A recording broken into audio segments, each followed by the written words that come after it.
Rest in peace Paul Dobson, terbunuh di Gili Meno, Bali 13 Oktober 2013. Peringatan hari ini adalah peringatan 11 tahun kepergiannya.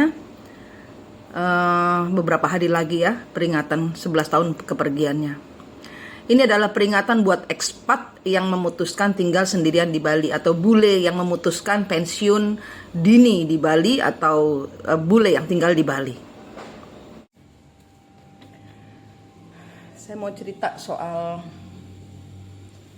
kawan saya Paul Dobson ini yang meninggal di Gili Meno tahun 2013, 13 Oktober. Hubungan saya sama dia itu baik. Walaupun saya tahu dia punya teman kencan, tapi hubungan kami itu waktu itu memutuskan untuk saling menjaga di hari tua. Jadi saya akan membiarkan dia dengan kegiatannya dia. Dia pun membebaskan saya. Jadi hanya hubungan saling menjaga bersama-sama sampai tua. Perjanjiannya sebelum dia meninggal itu seperti itu. Kemudian dia bercerita sebelum beberapa hari, 2 hari sebelum kematiannya. Itu dia cerita bahwa dia mengajukan pengunduran diri dan ingin menetap di Bali. Dia waktu itu di Gili Meno, di Lombok, di suatu pulau di Gili Meno. Dia meninggal di situ.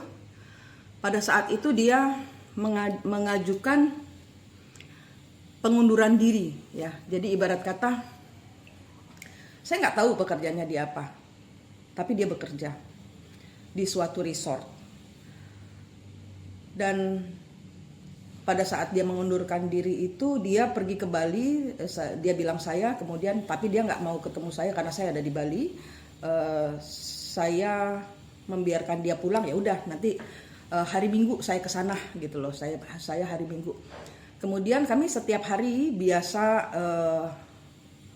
waktu itu belum ada WhatsApp. Waktu itu 2013 itu masih apa waktu itu kami caranya?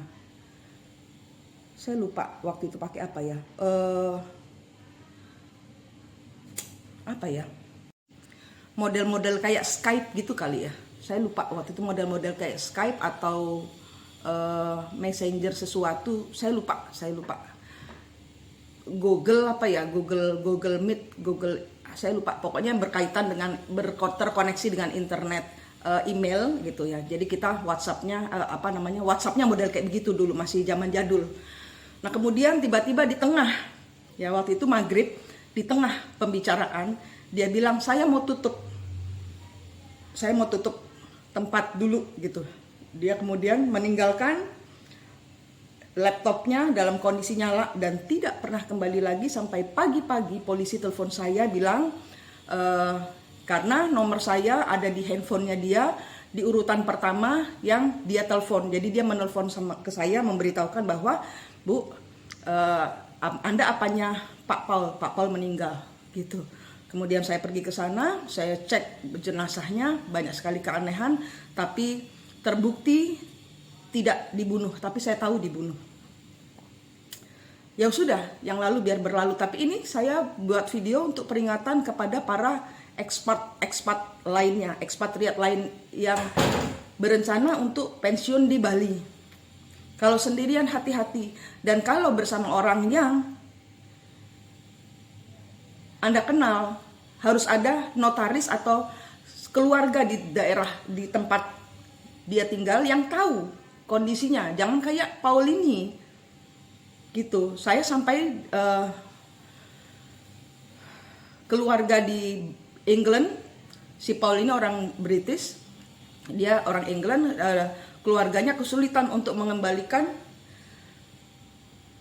jenazahnya. Kemudian dikremasi, baru dalam bentuk abu dibawa pulang ke England. Tidak dikremasikan, ditaruh tempat di suatu gereja, diperabukan di England. Peringatan buat ekspat yang lain untuk jangan salah memilih kawan hidup. Ya, mantan suami saya juga gitu. Istri pertamanya ngehakin semua. Istri pertama, saya nggak minta apa-apa, tapi fair dong. Kenapa? Karena dari saya istri keduanya suami saya yang orang British juga. mantan sekarang, sudah mantan. Tapi saya tidak mau apa-apa dari dia karena saya tulus mencintai. Cinta ya cinta, tidak ada mobil berapa, rumah berapa, enggak, saya jual semua. Saya kembalikan saya lepas semua. Tapi tidak dengan istri-istri yang lain. Tapi tidak dengan bule-bule yang lain yang terjebak dalam istri yang matre gitu ya. Buat saya matre, kenapa? Karena fair. Kalau memang fair ya harus fair. Kehadiran orang kedua selalu membuat istri manapun juga akan merasa saya pernah berada di tempat situ, saya membangun hidup bersama-sama, kemudian engkau datangkan perempuan lain. Itu kesalahan. Kesalahan ya kesalahan, tapi jangan dihukum dengan ya udah kalau mengambil yang ambil semua, tapi jangan dibunuh gitu loh. Sampai entek resik gitu loh, tak bernyawa. Itu kan gimana ya buat saya. Saya merasa kayak kok kita orang Indonesia ini jadinya memanfaatkan gitu loh. Jadi kayak kita, lu mau apa dengan bule? Lu mau apa dengan hidupmu bersama orang pensiunan gitu loh. Ya, udah tahu kalau di Indonesia itu yang mana perek, yang mana istri bener, perempuan bener, beda tipis. Fakta. Yang mana perek, yang mana lonte, yang mana istri yang perempuan yang soleha, yang memang itu beda tipis. Harus diukur dari hati. Istri pertama mantan suami saya itu cerita soal Paul ya, yang saya memperingati kematiannya karena buat saya dialah perubah pertama kehidupan saya, di mana saya lost dari suami pertama, kemudian bertemu dengan orang ini.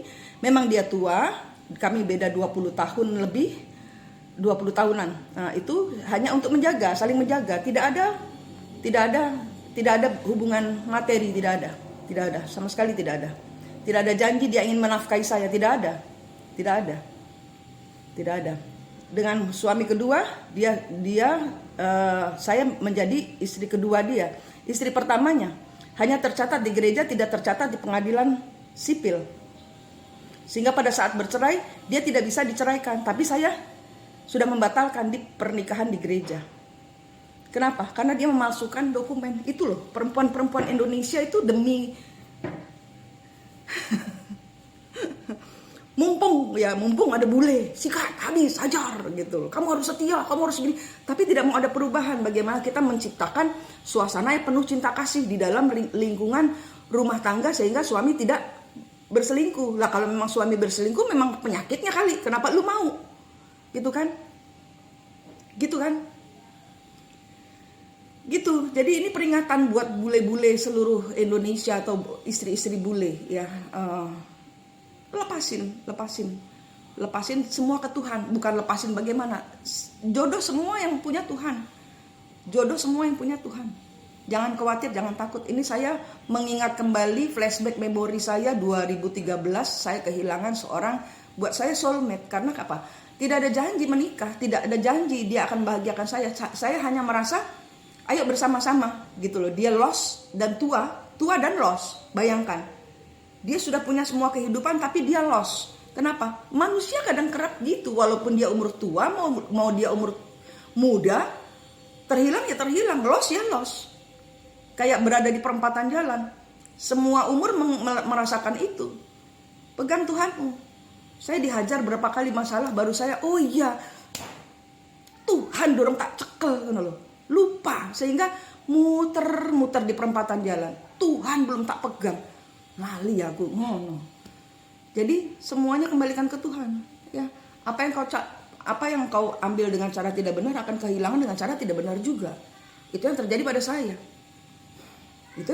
saya.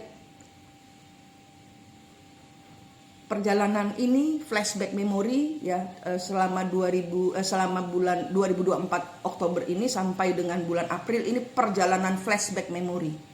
Kalian akan dibersihkan benar-benar bersih supaya semua dosamu terampuni oleh Tuhan. Semua yang belum selesai dalam hidupmu yang engkau lupa, engkau sempurnakan di dalam Tuhan. Pegangan Tuhanmu supaya engkau tidak muter-muter di siklus kehilangan, mencari, tersesat. Lupakan itu, tinggalkan itu semua, pegangan Gusti Allahmu. Gusti Allahmu, bukan Gusti Allahku. Gusti Allahmu. Rahayu, rahayu, rahayu.